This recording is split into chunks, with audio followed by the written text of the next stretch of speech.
First of all, I hope all of you are doing really well during this COVID time. We all know that we are going through a very difficult and challenging time. And maybe a very perfect time to talk about this topic. So when I was actually going through a lot of prospective topic, I just thought maybe this is the time when we should actually do a think and engage on a productive reflection. So I have, so in the whole presentation, I'm going to talk about that. I have divided the entire topic into three parts. First, we will see what is a self-reflection. Then we will see the leadership part, which is involved in the self-reflection. And then I think people are also very keen to know that what are the various models and strategies and various ways to do self-reflection. So these are the three parts that I'm going to cover in my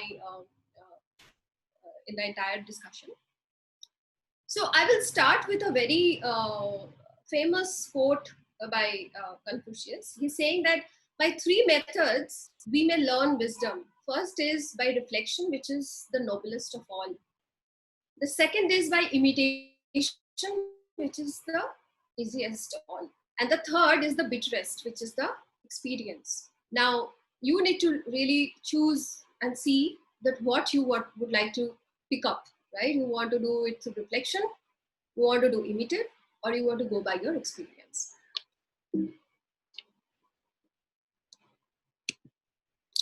Now, before I go to the main thing, let me tell you there are some assumptions which are always available with us. And I think we have grown up with it. We always think that we are busy, so we are very productive. Yeah, you will hear that at work in the corporate industry mainly. People will say, you know what, I'm working for 18 hours a day. I'm working for 20 hours. I don't go home. I work all the time. And we really kind of think that, oh my God, that person is so productive than me because he's working all the time. So we would like to see, and in the entire discussion, we would like to discuss that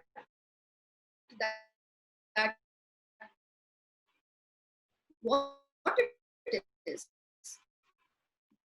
So there is one thing which is called getting things done, and another is that getting things done. Practice makes it perfect. So does that mean that, okay, I want to be busy all the time and I don't want to be idle? I rather use my idle time when I'm reflecting, because people consider reflection as a time when they are not doing anything. It's a non-actionable item, like a time, right? So we have a lot of assumptions in our mind when we say that, okay, I'm reflecting means I'm idle. I'm not doing anything. So that is non-productive for me. Yeah. Or do we like to have some time? We would like to really use it wisely. We would like to spend some time on it, on thinking, and we go towards the right direction. Okay? So these are, anybody saying anything? No. No. Go on. All right. Now, what I exactly started with is when I was talking about it's a very, very challenging time. We all know that this COVID scenario has shaken the whole world. So I remember that when the first news came during the end of Feb or the beginning of March, and you know how we work. I work for a startup. Okay. Of course, things are not organized. We are a tech company, but then working from home for operations where 300 people are working from home. I don't know how many companies in India that are equipped with that idea of doing it. Now suddenly there is a lockdown which came into place, and then, okay, everything is going to be shut down. You really do not have access to anybody. What are we going to do? Okay? People are dying. Companies are shutting down. Economies have gone down the drain. Now, do we really want to, what do you want to do at that time? You just want to, react very quickly. What you want to do is, okay, I really immediately want to take a decision and I want to do this. Are we reflecting on this? Are we sitting and thinking that what is going to be the impact on the future of it? Where do you really want to go? Probably not. So I remember the first 15 days of the lockdown, which is end of March. I was getting a call from the management, from the CEO, from the founder, all over the world, even at the mid of the night, that hey, we really need to do all this spending thing fast, and then let's do it because we need to become productive.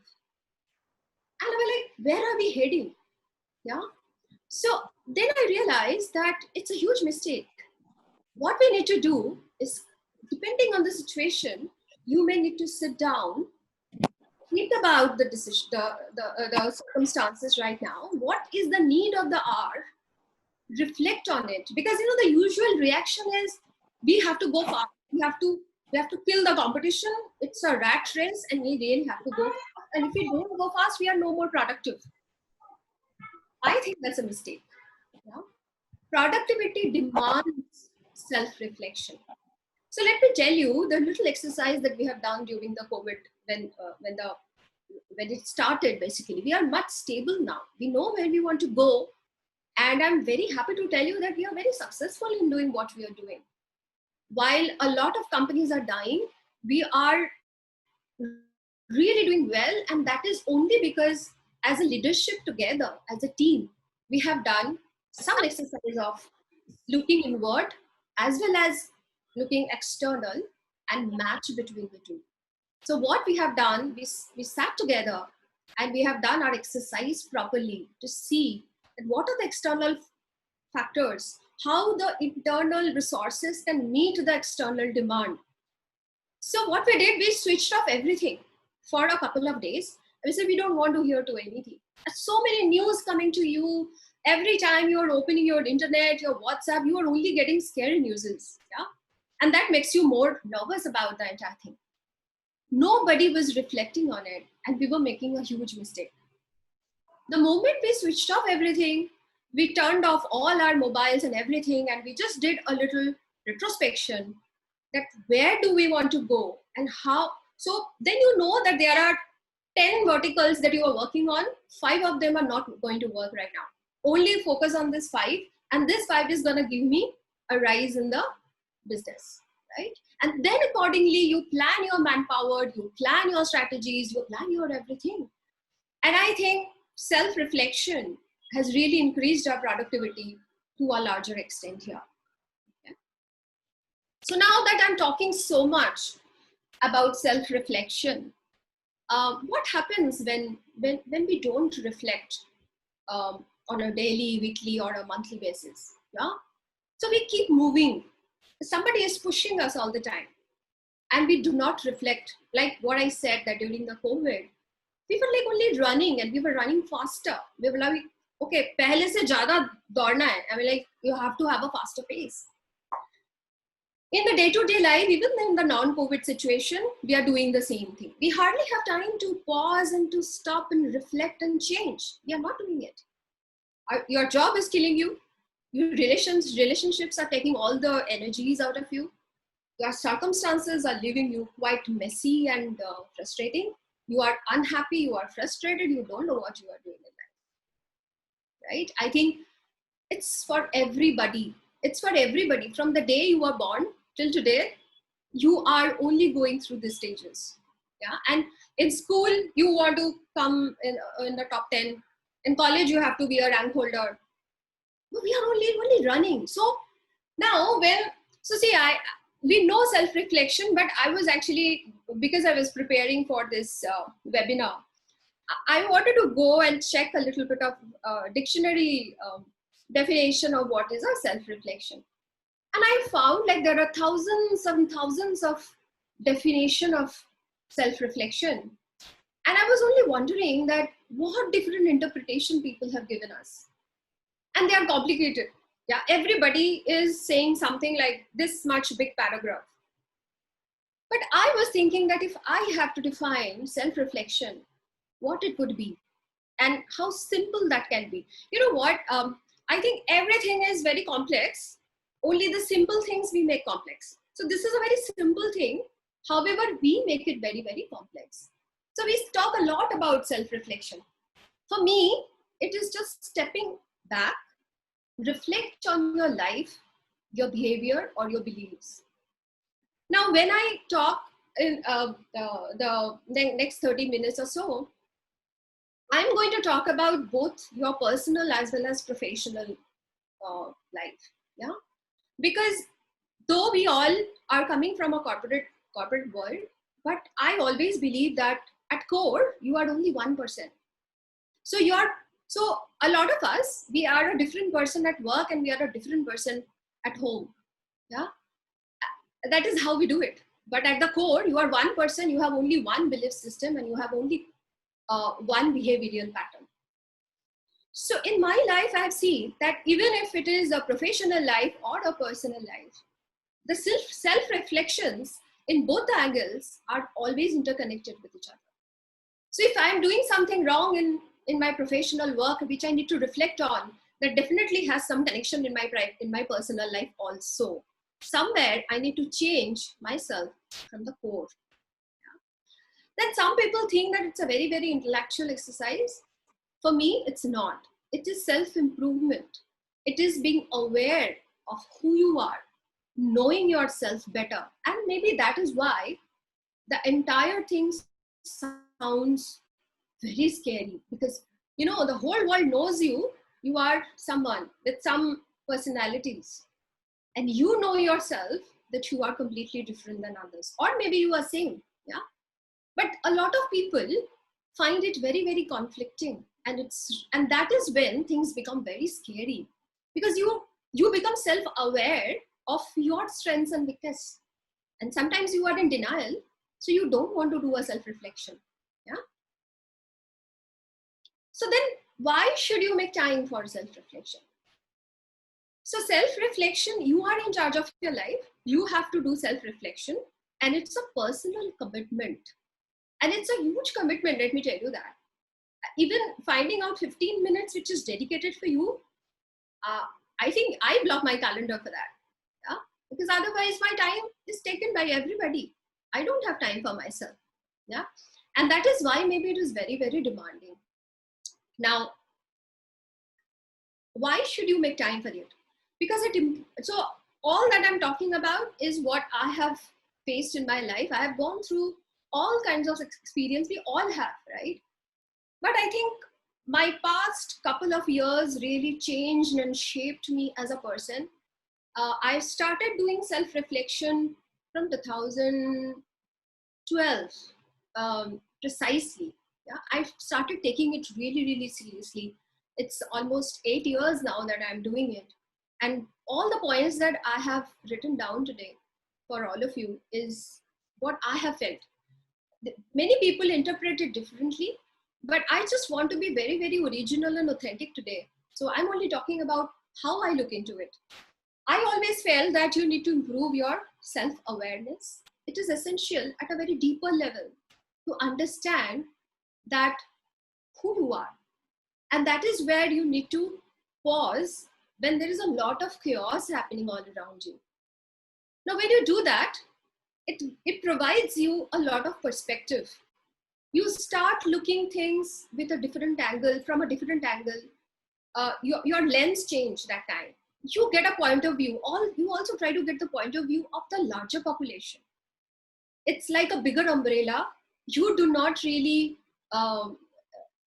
you do not feel like it's only your perspective. Self-reflection helps you in getting a different point of view also.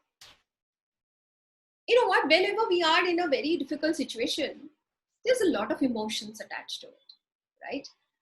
What we know that so much of emotions, like I have a very rough team meeting, or my founder tells me that, hey, this is your revenue for this month, you have to go and achieve it, and I know I cannot, or I have constraint, he's not listening to me.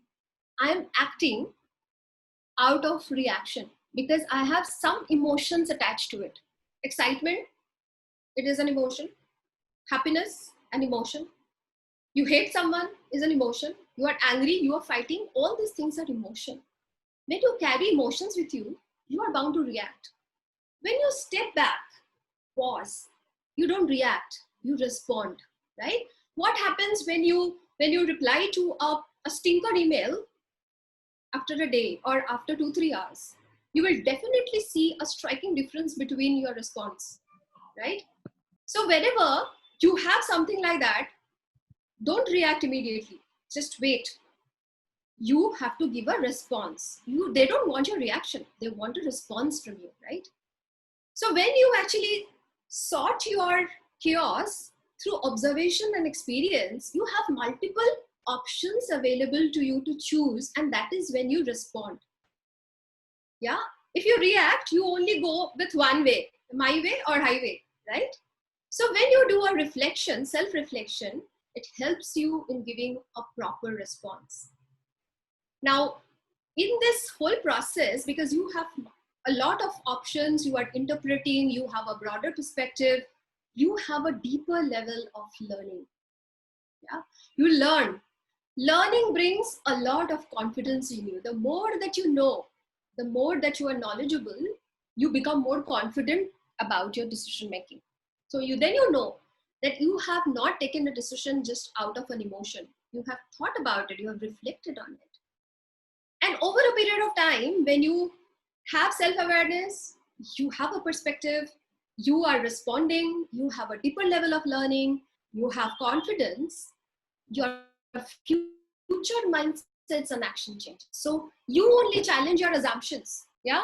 We all have assumptions in our life, and we would like to go with that. We are like this. We only think there cannot be here anything. But when you do a lot of self-reflection, your entire horizon is getting expanded. Then you know that, okay, I only have these assumptions and I'm challenging it. It may or may not be true. Yeah, then you become lenient. Then you actually change your mindset for the future. Okay, this is why you should definitely make time for self-reflection. Now, I'm coming to the second part of it, which is basically related to the leaders. So what I was telling you so far, it was basically a general gyan on self-reflection as a person.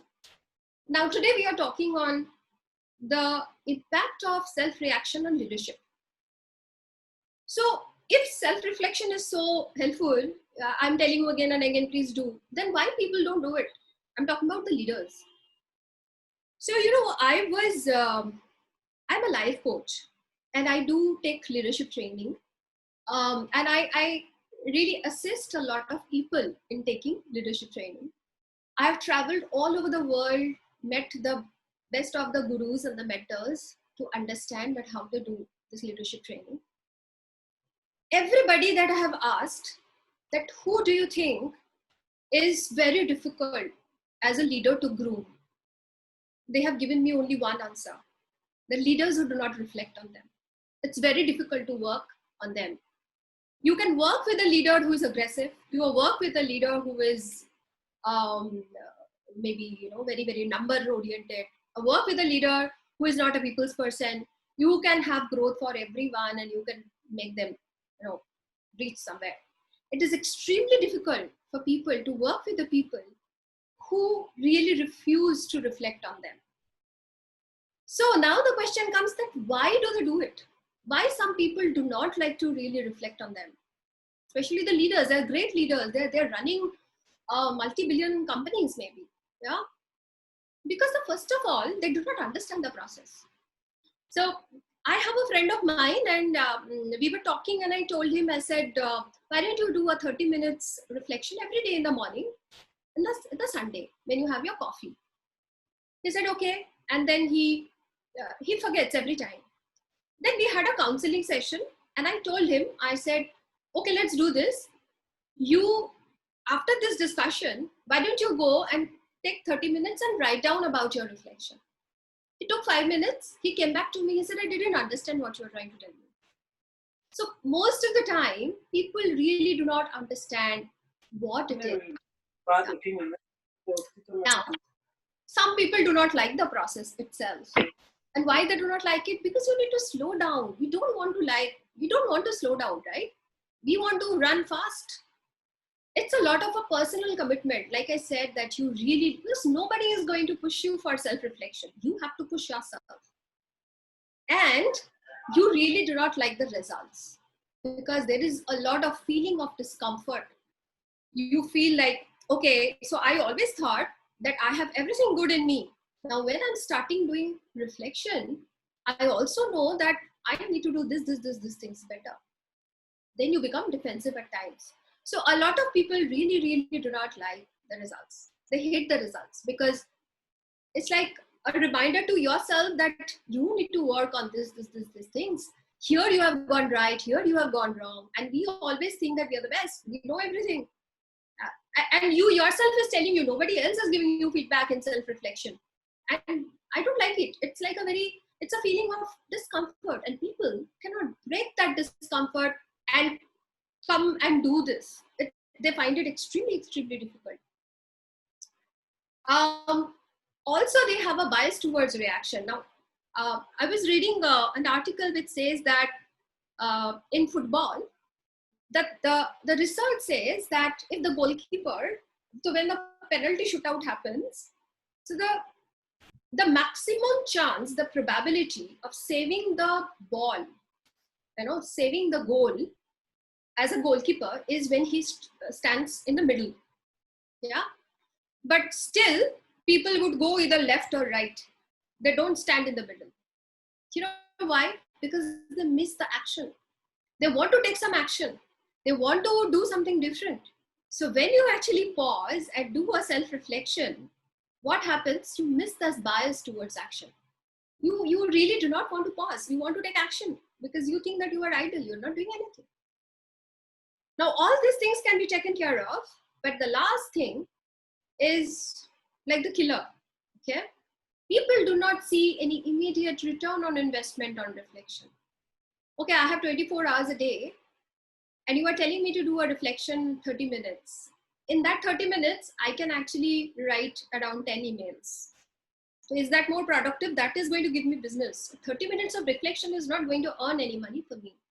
So I think we are short-sighted. We really do not see the benefit between the short term and the long term.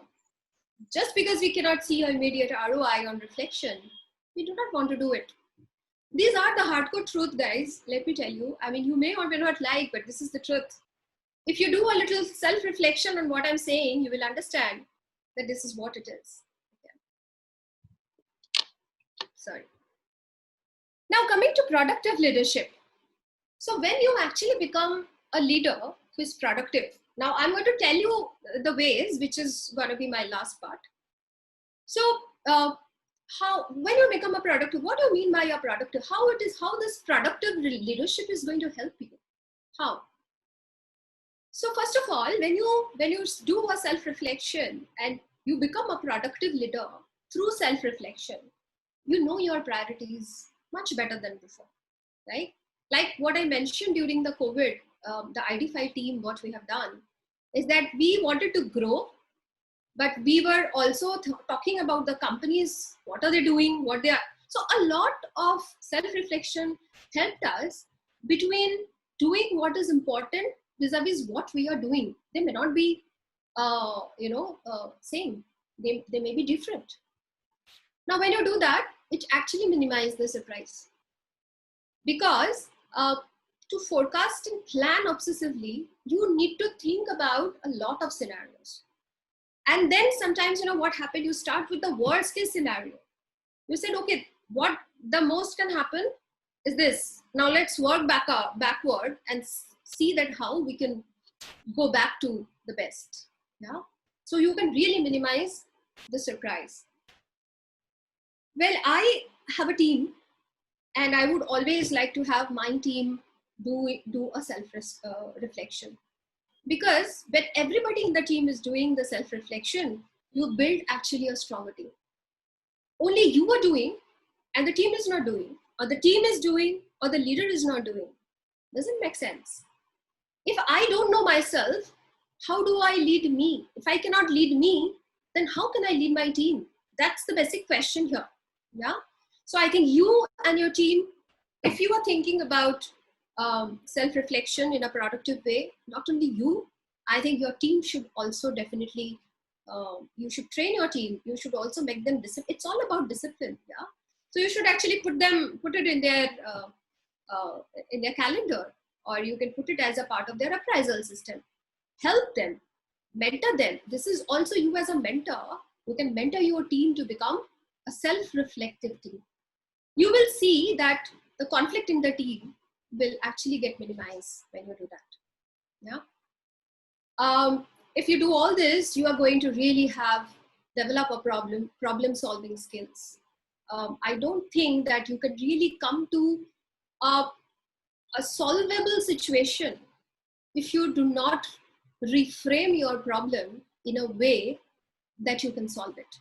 Yeah. So when you actually do a self-reflection, you are very close to getting to a situation which will allow you to take the right decision. So for me, I think whenever I have reflected on myself and I have become more productive, even the Harvard Business Review shows that a simple reflection exercise can actually boost your productivity by 20%. I think it's more than 20%. And I have gone through it and I know that you change as a person completely when you actually do that. So now coming to, I think everybody must be thinking that you have shared so much of gyan, okay, self-reflection and productive leadership, sab kuch to theek hai. Now tell us, how do we become productive leadership? So I have a good news and bad news both. So I'll give you the bad news first. The bad news first is that there is no prescribed specific method for this. Yeah. If you go and check in Google, if you pick up self-help books and all that, you will see that everybody, all gurus all over the world, the leadership coach, personal coaches, life coaches, they have different methods prescribed all over. How you want to reflect, it's your personal matter. Yeah. The good news is you can just do it the way you like. There is no compulsion. Yeah. So I see a lot of goodness into it because I'm not bound by a direction like, okay, you have to do it this way and you have to do this way. I can choose what suits me.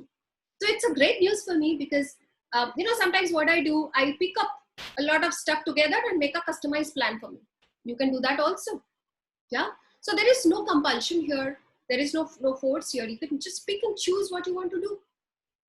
But when you know that what you want to do, which I'm going to tell you a bit of various things which are available and what I do, you can pick and choose and customize as per your own convenience, but you have to do it.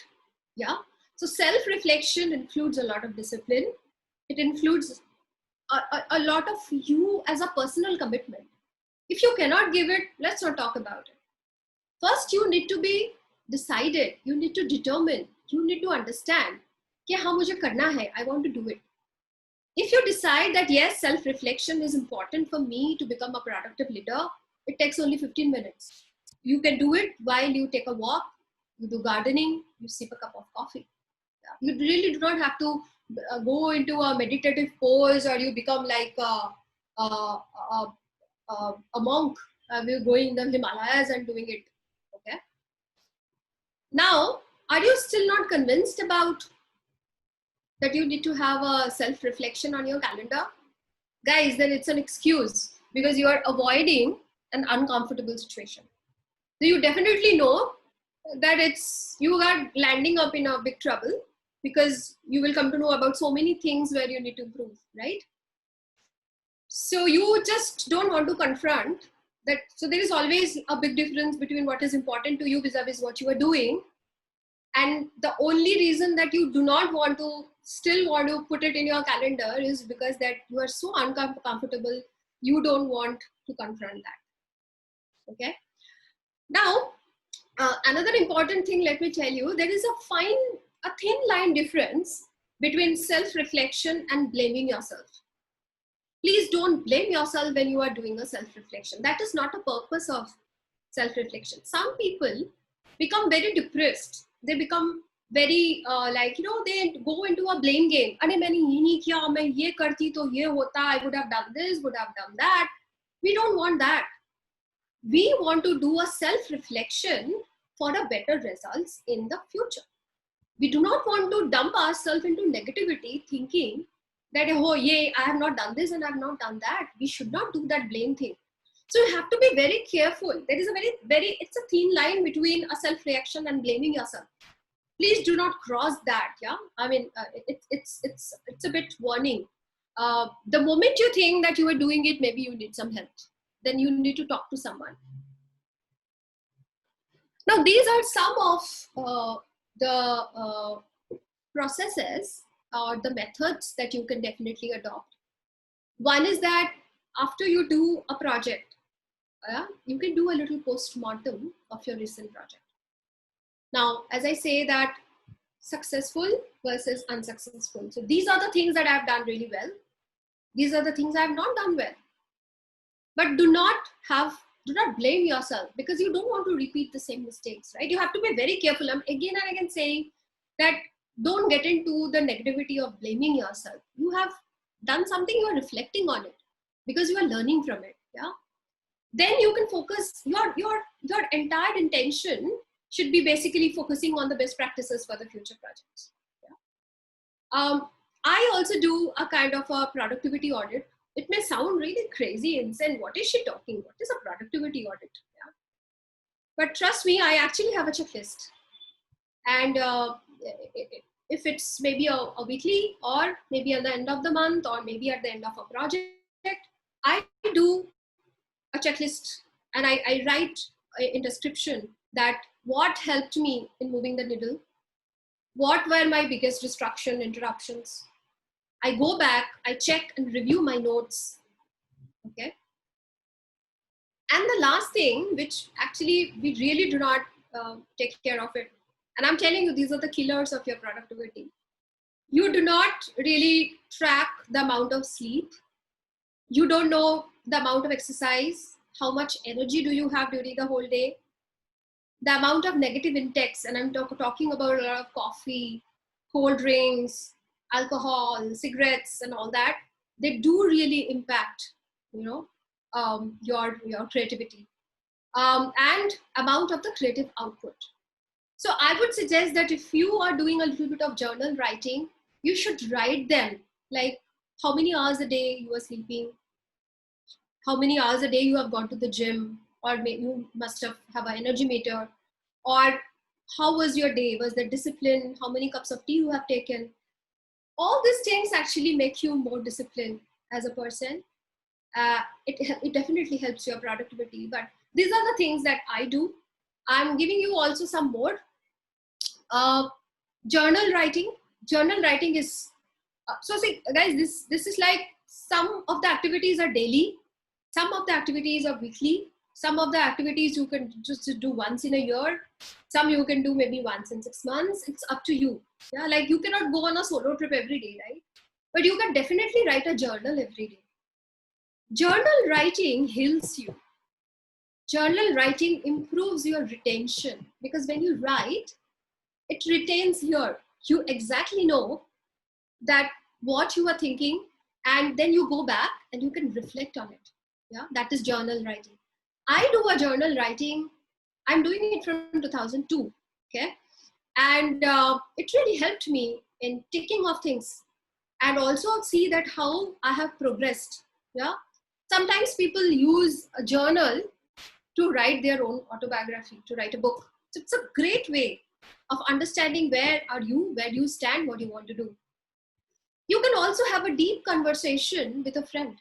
Now, when I say deep conversation, that doesn't mean that you can just gossip with your friend, like, hey, let's do this, bitching about people and all that. When I say deep conversation, that means that you are really talking out with someone whom you trust, who can be your mentor, who can show you the direction, who can, as an unbiased person, tell you give you a feedback, a very honest and candid feedback, right? Meditation and yoga, definitely it helped me a lot. And so there is many forms of meditation. I have recently started picking up yoga, and yoga really helped me in a journey, bringing exercises, even holding on to your posture. I have reflected on so many things after, during, and post yoga. It really shows you the way. Yeah. I would like to mention about one meditation here, which is Vipassana. I go to Vipassana almost a year, every year once. It really helped me. The 10 days that you are totally out of the social media, you are cut off from the entire world. You cannot talk. You are like sitting in one place and only meditating. That meditation is nothing. But it teaches you discipline. It also helps you in doing self-reflection. Yeah.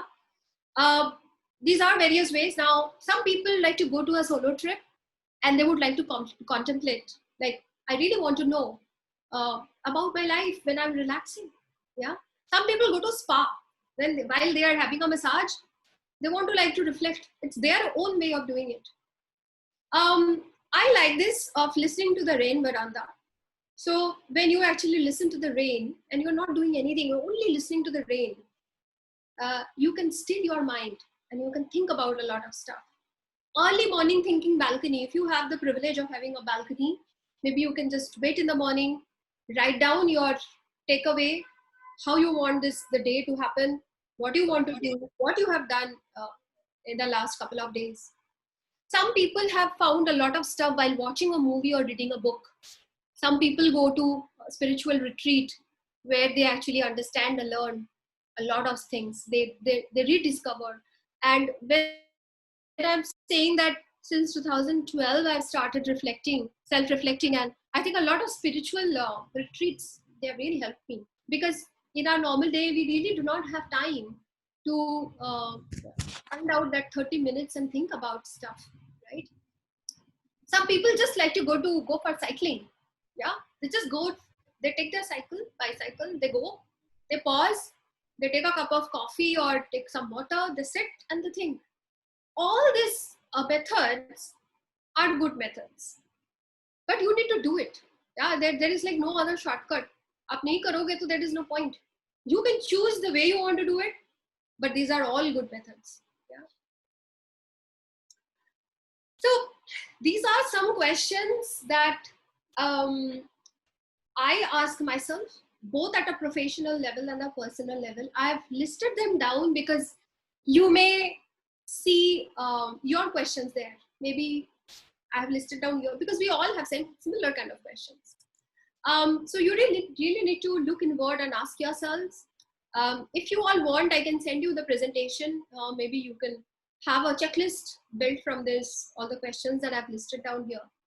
I don't think I have time to go through each and every questions, but at a professional level, you want to know what is the expectation out of your team. You want to see the bigger picture. You want to see if the resources are planned adequately, if you have cultivated a learning environment, if there is a regular feedback session, how are you failing? Is it a safe environment to fail? Sometimes we fail and we just see that, hey, I'm failing and my team is failing.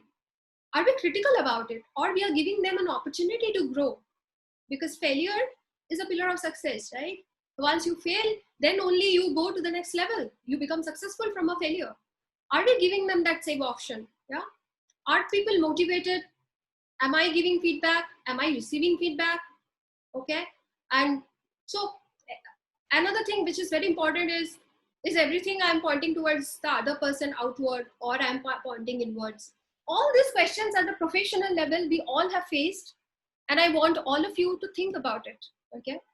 At the personal level, you want to think more about your belief system, about your core values, about your behavior, about respect, about your talent, the aim of your life, whether you are going in the right direction. Are you getting engaged in the worthy activities? Are you making positive impact in your life? Are you following your callings? Blah, blah, blah. But somehow these two are interrelated. Because if you are not motivated to do the things that you would like to do, you really cannot have enjoyable professional career. Yeah.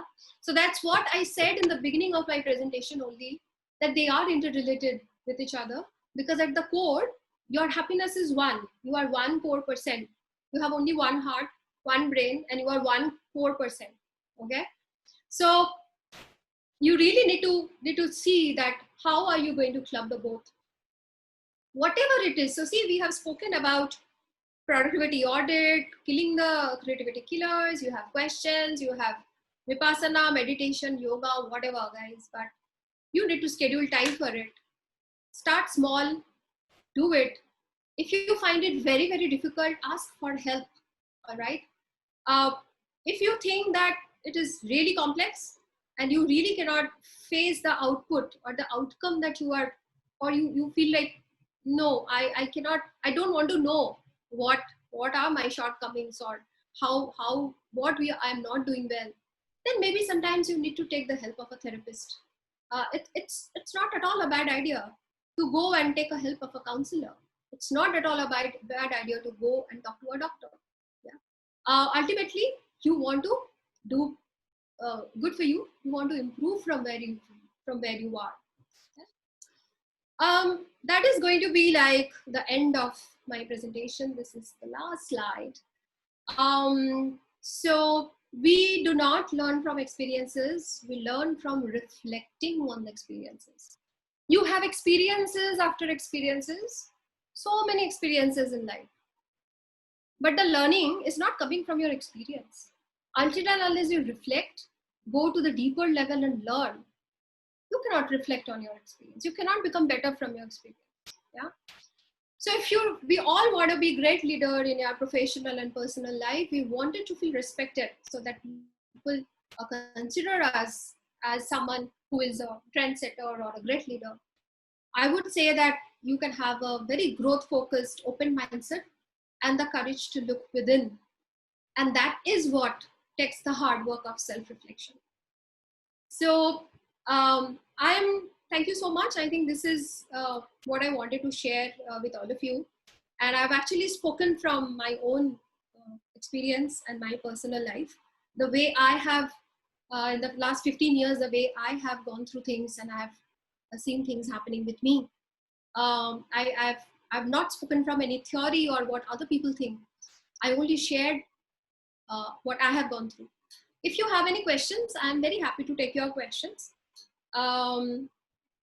Ankita, can I take the questions now? Yeah. Snigdha, thank you so much.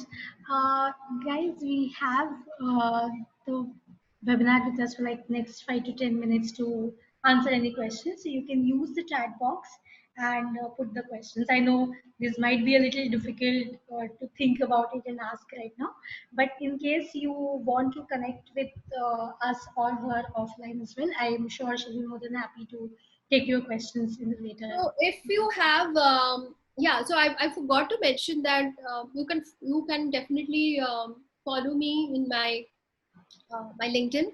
I post a lot of things on self-reflection, mindfulness.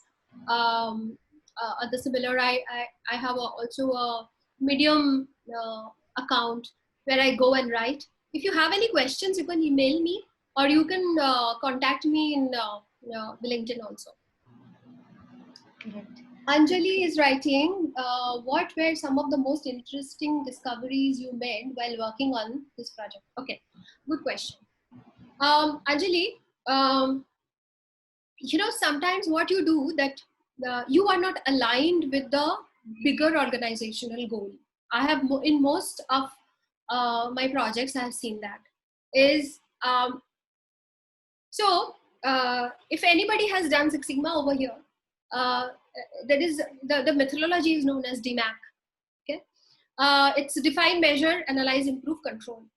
When I was doing my Six Sigma project, what I have learned, and it's a learning for my life. It's not only for that project. The most time that you spend on your define, more quickly and more efficiently you can finish the project. Because if your define goes wrong, then everything goes for a toss. Same thing happens with all of us most of the time, that we do not understand the background of the project. We do not understand the business impact. We do not understand what do we want to achieve out of this. We have a habit of jumping into things without knowing why we are doing it. Someone tells us to do something and we say, हाँ चलो करते हैं. Half of us don't even know that why are we doing it. And some of us are also very scared that what if I ask my question, my boss will ask, अरे तुमको तो बोला गया करने के लिए, you better should do it. Why are you asking me question? I think this is the time we should change that, because if you do not know why are you doing things, and in most of the time when I have seen that my projects are not happening, not working, it's just because my define is not defined well. I do not know the bigger impact, why I am doing it, and how I can align my project with the goals of the organization. Yeah. Mostly, I said there are other issues also, but this is mostly I have seen, which I have faced mostly. Once you know it, it's like a cakewalk, very smooth.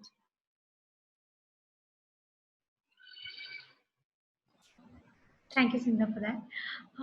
Guys, in case you have any more questions, you can put it in the chat box, or as she mentioned, you can put it, you can contact her through LinkedIn as well. I don't see any more questions. And also, Sindha, it will be helpful if you can share the question slide with us so that we can share with all the audiences as well. I think it's a really important. The second last slide that you had put for professional level and Okay, personal level. I think what you can do is you can share the presentation. I'm okay with it. Yeah.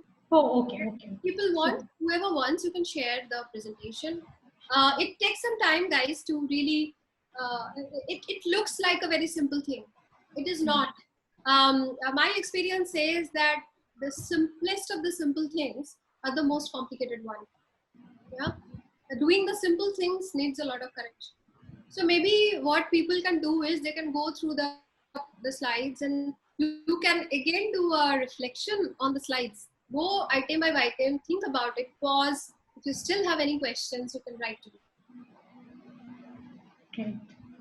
Guys, I'll share the presentation with all of you and the larger audience that we have as well. Having said that, thank you so much for attending today's webinar. Thank you so much, Snigdha, for taking our time and having this session with us. Guys, as I mentioned earlier, the webinar series is ongoing and we have a couple of interesting webinars coming in the upcoming week as well. So if you want to register yourself for the future ones, you can just use the link and register yourself. Thank you so much. Have a good evening. Thank Happy you so weekend. much, guys. Thank Thank you. you for Thank you, coming. guys.